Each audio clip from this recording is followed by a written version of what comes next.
Hi guys, मैं हूं संदीप चौहान और ये रही इस हफ्ते की कुछ top crypto news. News number 1, India में आप यूपीआई से क्रिप्टो खरीद पाएंगे। According to numerous sources, Indian government और सेंट्रल बैंक को क्रिप्टो करेंसी इंडस्ट्री को एक बार फिर से रियल टाइम पेमेंट यानी कि यूपीआई को यूज करने देने की काफी सारी रिक्वेस्ट रिसीव हुई हैं। इंडिया की newly form crypto policy advocacy group Bharat Web3 association ने 2 प्रपोजल्स ऑलरेडी कर चुके हैं और तीसरा प्रपोजल भी कमिंग वीक्स में आ जाएगा। The proposals appear to be the first major step by India's crypto stakeholders to seek policy changes for the industry after facing challenges such as high taxes, a crypto winter and a shadow ban. इसी shadow ban के चलते last year crypto exchanges पर UPI services को suspend कर दिया गया था। अब ये यूपीआई सर्विस क्रिप्टो एक्सचेंजेस से क्यों और कैसे हटी? ये इवेंट ट्रिगर हुआ था कॉइनबेस के इंडिया लॉन्च के साथ। अप्रैल 7, 2022 को जब कॉइनबेस अपने ऑपरेशंस इंडिया में लॉन्च कर रहा था, तब एग्जीक्यूटिव्स ने ये ट्वीट करा था कि यूपीआई की हेल्प से कॉइनबेस ऐप पर क्रिप्टो में ट्रेड करना कितना ज्यादा इजी होगा। और इस इवेंट के कुछ घंटों बाद ही National Payments Corporation of India यानी कि एनपीसीआई, जो कि यूपीआई की गवर्निंग बॉडी है, उन्होंने ट्वीट करके ये क्लैरिफाई करा था कि वो अवेयर नहीं थे कि क्रिप्टो एक्सचेंजेस यूपीआई का यूज कर रहे हैं। एनपीसीआई नेशनल सेंट्रल बैंक यानी कि रिजर्व बैंक ऑफ इंडिया के अंडर आता है और सेंट्रल बैंक को तो इसे बैन करना ही था। वैसे अभी देखा जाए तो ये कहना थोड़ा मुश्किल होगा कि क्या वाकई फिर से यूपीआई का यूज कर आप इंडियन क्रिप्टो एक्सचेंजेस पर ट्रेड कर पाएंगे।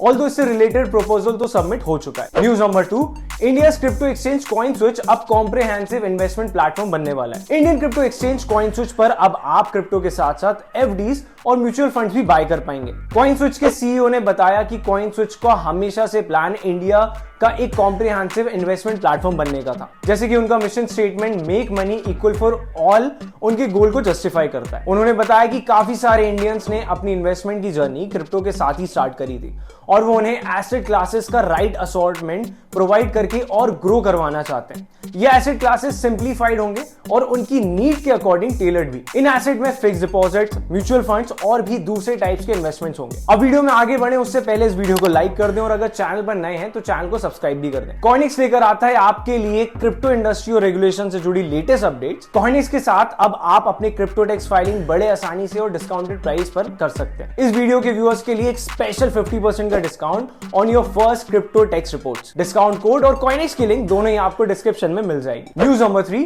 टेकी loss 1 crore rupees after falling for crypto scam. Pune के 46 ईयर ओल्ड सॉफ्टवेयर इंजीनियर के साथ क्रिप्टो में इन्वेस्ट कर अच्छे रिटर्न्स बनाने का बोल एक कॉन मैन ने 1 करोड़ रुपए का स्कैम कर दिया है। इस स्कैमर ने सबसे पहले एक इंटरनेट मैसेजिंग एप्लीकेशन पर टेकी का नंबर ऐड करा, जहां मेंबर्स क्रिप्टो करेंसी और उन्हें हुए प्रॉफिट्स के बारे में डिस्कस कर रहे थे। जिसके बाद टेकी ने उसी ऐप के थ्रू स्कैमर को मैसेज करा और इन्वेस्ट करने में इंटरेस्ट दिखाया, जिसके बाद उसने छोटे अमाउंट में इन्वेस्ट करना शुरू भी कर दिया, जिस पर उसे प्रॉफिट भी बनने लगा। टेकी को एक वेबसाइट का एक्सेस भी दिया गया था जहां जाके वो अपने इन्वेस्टमेंट्स चेक कर सकता था। टेकी का ट्रस्ट जीतने के बाद स्कैमर ने उससे अच्छे रिटर्न्स के लिए ज्यादा पैसे इन्वेस्ट करने को कहा। अब तक टेकी ये मानने लगा था कि वो जेन्युइन ट्रेडर्स हैं, तो उसने अपनी 50 लाख सेविंग्स और बाकी के 50 लाख का लोन लेके टोटल 1.12 करोड़ का इन्वेस्टमेंट कर दिया। जिसके बाद एक दिन टेकी ने जब अपना अकाउंट चेक करा तो उसे पता चला कि वो डिसेबल हो चुका था और स्कैमर का भी कोई कॉन्टैक्ट नहीं था और इसी तरह उसे रियलाइज हुआ कि उसके साथ एक स्कैम हो चुका है। क्रिप्टो इंडस्ट्री में ऐसे स्कैम्स काफी बढ़ रहे हैं, तो आप भी प्लीज ध्यान रखें।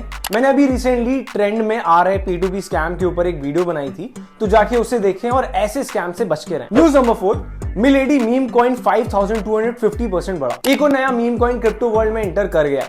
11 मई को सिर्फ 24 आवर्स में सेल्फ ऑर्गेनाइज एनीमे अवतार NFT के मीम कॉइन मिलेडी की प्राइस 5250% सर्च कर गई। अब इस इवेंट से एक दिन पहले एलन मस्क ने एक मिलेडी NFT को यूज कर एक मीम ट्वीट करा था, जिसके बाद इसका NFT कलेक्शन की प्राइस भी बढ़ी थी। अब इसके टोकन डेवलपर्स का कहना है कि लेडीज सिर्फ एक मीम कॉइन है और इसके पीछे कोई भी इंट्रिंसिक वैल्यू नहीं है और ना ही इससे कोई फाइनेंशियल रिटर्न एक्सपेक्ट करना चाहिए और इसके पीछे कोई फॉर्मल टीम या रोड मैप भी नहीं है। ये कॉइन कंप्लीटली यूजलेस है और सिर्फ एंटरटेनमेंट पर्पसेस के लिए बनाया गया। हालांकि इस मीम कॉइन की प्राइस मीम वैल्यू से ऊपर जा चुकी। ये थी इस हफ्ते की टॉप क्रिप्टो न्यूज। हम मिलेंगे अगले हफ्ते, तब तक के लिए इस वीडियो को लाइक करें और चैनल को सब्सक्राइब कर दें।